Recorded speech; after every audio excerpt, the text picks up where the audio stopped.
2022년 9월 29일에 주시는 하나님의 말씀은 잠언 16장 9절의 말씀입니다. 구약성경 잠언 16장 9절의 말씀을 봉독합니다. 사람이 마음으로 자기의 길을 계획할지라도 그의 걸음을 인도하시는 이는 여호와이시니라. 아멘. 성경은 사람을 창조주 하나님의 피조물로 마땅히 행해야 할 바를 우리에게 교훈해 주고 있습니다. 첫째, 피조물인 사람은 창조주 하나님을 의지하는 삶이어야 합니다.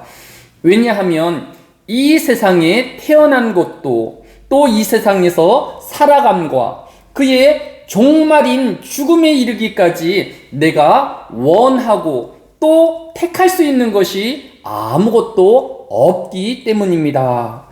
이 세상의 어떤 사람도 자신이 원하는 부모와 또 원하는 환경 가운데 태어날 수는 없는 것입니다. 또한 죽음조차 언제 각 개인의 개인적 종말을 맞이하게 될지 아무도 알 수 없는 것입니다. 따라서 사람은 스스로 모든 것을 계획하고 그 계획대로 살 수 없는 피조물의 한계성을 지니고 있는 것을 인정해야 할 것입니다. 시편 37편 3절로 5절에도 여호와를 의뢰하여 선을 행하라. 땅에 거하여 그의 성실로 식물을 삼을지어다. 또 여호와를 기뻐하라. 저가 내 마음의 소원을 이루어 주시리로다. 너희 길을 여호와께 맡기라. 저를 의지하면 저가 이루시리라고 말씀하고 있는 것입니다. 결국 피조물인 사람은 그 부족함을 창조주 하나님의 은혜와 사랑으로 공급받으며 사는 존재인 것을 알 수 있습니다. 둘째, 사람은 창조주가 아니기에 그의 선함에 부족함이 있을 수밖에 없으며 또 실수와 허물과 죄가 존재할 수밖에 없는 한계의 상황에 있음을 고백하여야 할 것입니다. 그래서 시편 32편 1절은 허물의 사함을 받고 자기의 죄가 가리운 자는 복이 있도다 라고 하였습니다. 인간이 스스로 의로워서 하나님의 복을 받는 것이 아니라 모든 사람은 허물과 죄에 빠져 있는데 그 죄와 허물을 하나님께 회개하고 그 죄와 허물의 가리움을 받는 사람이 하나님의 복을 받을 것을 교훈하고 있는 것입니다. 오늘 본문인 잠언 16장 9절도 사람이 마음으로 자기의 길을 계획할지라도 그의 걸음을 인도하시는 이는 여호와이시니라고 교훈하고 있습니다. 사람은 의인이 아니며 완전한 존재가 아니기에 하나님의 인도함과 섭리를 따라 살아가야 하는 것입니다. 그리고 하나님의 인도함, 즉 하나님과 동행하기를 원한다라고 하면 우리 안에 있는 죄의 문제가 해결되어야만 합니다.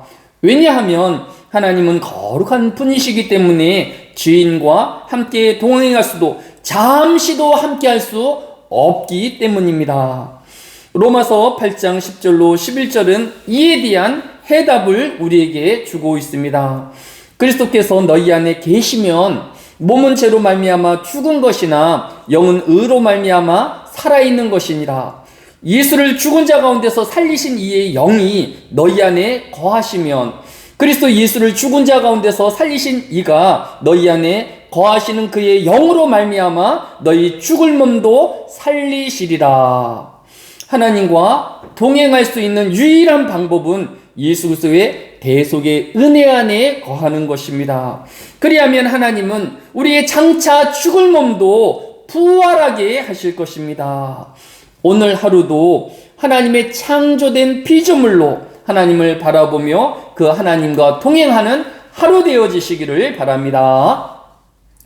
사랑이 많으신 아버지 하나님, 이 한날에도 하나님께서 이 땅에 우리를 창조하여 주시고 또 우리에게 사명을 주셨사오니 하나님의 선을 이루어가게 하여 주시고 또한 하나님의 선한 청지기로서의 열심을 다하는 하루가 되어지게 하여 주시기로 합니다. 하나님께서 각 사람의 마음에 소원을 두고 이루신다 하셨사오니 이 하루도 그 하나님의 소원을 이루며 기쁨을 회복하는 하루가 되어지게 하여 주시고 우리의 모든 삶에 하나님의 동행하심으로 말미암아 복받는 하루 되어지게 하여 주옵소서. 감사를 드리오며 예수님의 이름으로 기도드렸사옵나이다. 아멘.